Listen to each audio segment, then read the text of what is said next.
Welcome back. Welcome back. And today we have in the building is Cardi B and Steffon Diggs. We're going to go through their breakup and why this happens, not just to Cardi B, but to other women, and how to try to steer clear of being in her situation. So, for the people who don't know, Cardi B had briefly messed with Steffon Diggs. And, when it first came out, when they first were spotted together, everybody was excited for her. Well, the people who didn't know that he had 2 babies in the same year that, he ends up getting her pregnant, so they're talking and then bing, bam, boom, Cardi B ends up pregnant.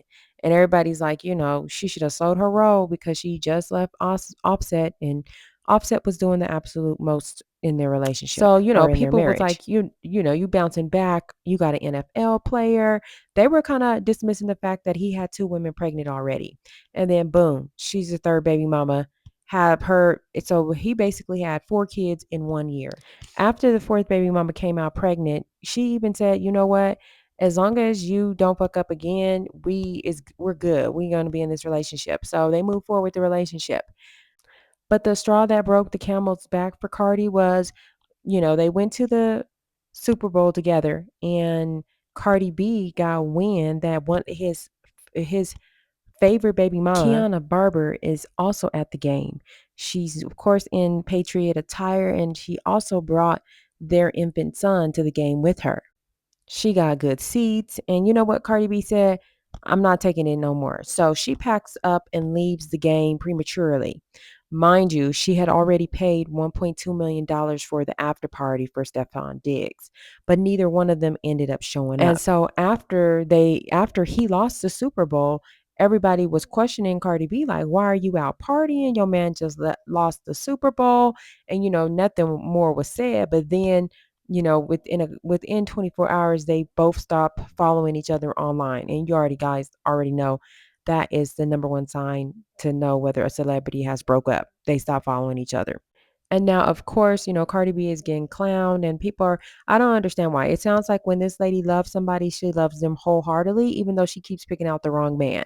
And this happens to normal women, not just her, but I feel like it happens because they are trying to give someone the benefit of the doubt. Like, she should have not messed with him. He already had two babies on the way, and there's just no reason why you're talking to him. But they say that he is very charismatic and he's really charming to women. Like, he knows what to say to reel them in. And also for the ones who don't have as much money as Cardi, he's a rich football player.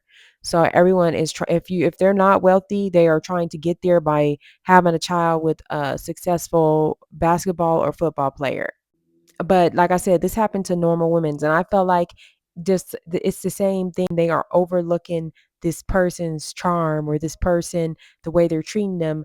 They're overlooking the red flags, because there are so many red flags. He got two girls pregnant in 1 year. You're still talking to him. And that's the same if you're in a regular relationship and these people aren't famous. Like, why ignore red flags? Because then it's going to end bad for you. And I don't even think they'd be thinking about the future, because Stefan Diggs, now he has 6 kids. Four of them were born in the same year. Now, how are you going to shuffle these 4 kids? They probably live in different states. They got different moms. They're going to be in different households. The women are no better because they're helping create broken homes too. This man is not trying to settle down with you. Honestly, some of them don't care. Some of them is looking for a come up, and they don't care which way they got to get it. But this is the same. Well, like I said, it goes hand in hand for a woman who's talking to a man and that man doesn't have nothing. Like, Stefan Diggs is rich. He can afford whatever child support payment they're going to put him on. But this other man, he don't got nothing to offer. And it still happens. The same shit happens. I just feel like that's when both parties are just being irresponsible. Y'all both know y'all couldn't afford this baby. Now you having babies. He's got 5 or 6 kids. You got your pack of kids. And it's just going to be another fatherless home. But it's both the man and the woman's, fault. It's not just the man's fault, because he's not going to probably be there. Like, he has all these kids just spread out. With Stefan Diggs, he's rich and they can afford Cardi B can afford to hire whoever she needs to hire to help her with these kids that she got. So she's kinda still, not well, you still gotta raise the kids by yourself, which is, a lot, but you got maids, butlers, nannies, whatever else you need to help you be successful at doing I feel this. like women in general need to start really, taking a look at those red flags and don't ignore them. Don't try to give anybody the benefit of the doubt because as you can see, you're going to end up in a bad situation that you don't want to be in and just causing more drama, more BS in your life. And that girl, Kiana Barber, that girl Kiana Barber, she doesn't have like a one up on anybody because at the end of the day, he's more than likely going to do you like he does all the girls. At this point, you're just a number. He's in the next girl's DM and you just this woman with the baby. And he does not care about making all these fatherless homes. He does have an 8-year-old daughter, which I feel like is going to have that good connection. Y'all drop a comment. Let me know. Do you talk to me with multiple baby mamas? Peace out.